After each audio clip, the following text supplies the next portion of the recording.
What's good, people? This is the Rap Roundtable. Your boy Jarvis, the City Rap Snob, Dini the Balance, the homie Mace.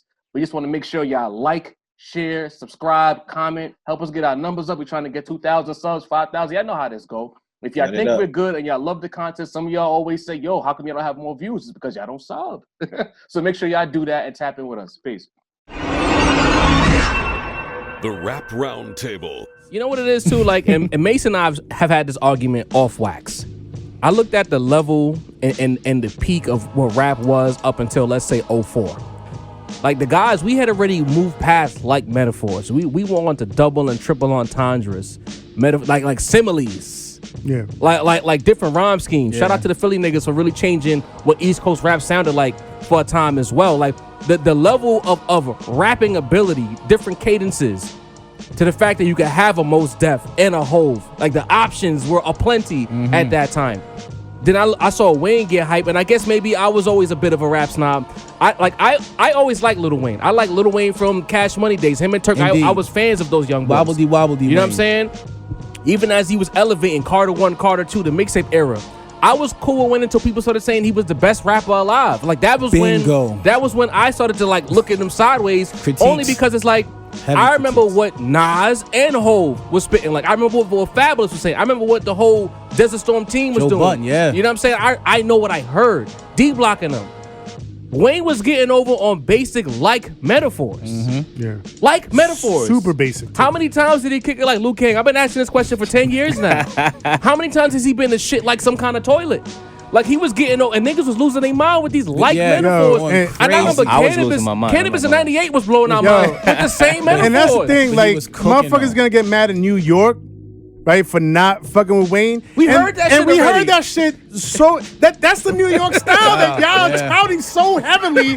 Y'all calling Wayne the fucking GOAT because he took the New York style and ran with it. And didn't even do it as well. And they never want to talk about it. Get out of here, man. Shout out to Gilly. Shout out to Dipset for giving them the fucking rap pamphlet to get nice. And it's like, but see, Mace, I understand. Mace, I understand. You know what I'm saying? But it's like, the reason why I always get so bent out of shape is because I heard 500 Degrees, bro. I heard all of his solo work until the Carter 1. Those are two different rappers. No rapper in history all of a sudden got that nice. He got a pamphlet, bro. And it's like, we got to talk about that. And then people were telling me he's the best rapper alive. And a lot of times, he was saying things that were amazing. Yes. But let's talk about it. When he just showed me what you got.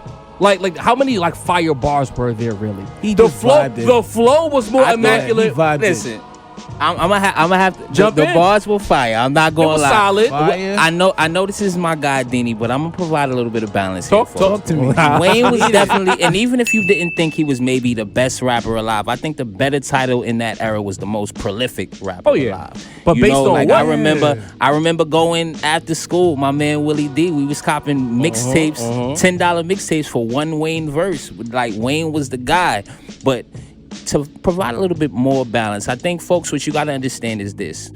I'm not in the camp with my guys. We know Wayne is nice. We know Wayne is one of the greatest rappers alive. Be clear. We're not saying Wayne is not nice. We're saying that he's not what y'all said he was. Because we heard that shit already. And let's be clear about that. And the reason I think that that's the case, I have to even agree with my guys over my Wayne fandom, is that when you talk about, and to bring it back to eras, Jay-Z, Nas era, there was just more substance. You know what I mean? So even if you feel like Wayne bar for bar could match Jay-Z line for line, I mean, let's remember, folks, Wayne has 3 Jay-Z verses tattooed on his body.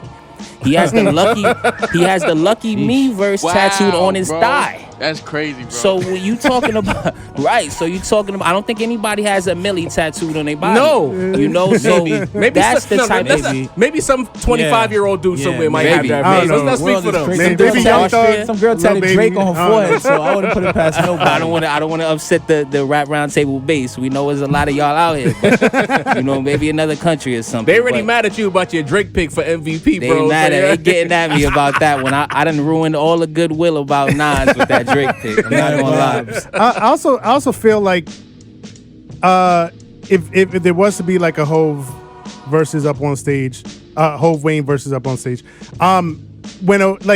if a heavy J song plays, I could see the Wayne fans being like, I could see it. I could see them being torn like, oh man, Wayne is my dude, but that Hove song is heavy. Right. That's not happening the other way around. I do not see that happening the other way around. That's deep. I don't think a Jay fan or anybody that's just like, you know, like a hip hop fan that's into Jay and his bars and the wordplay and all that, being like, oh man, that Wayne song, that's a heavy hitter. I don't see that happening.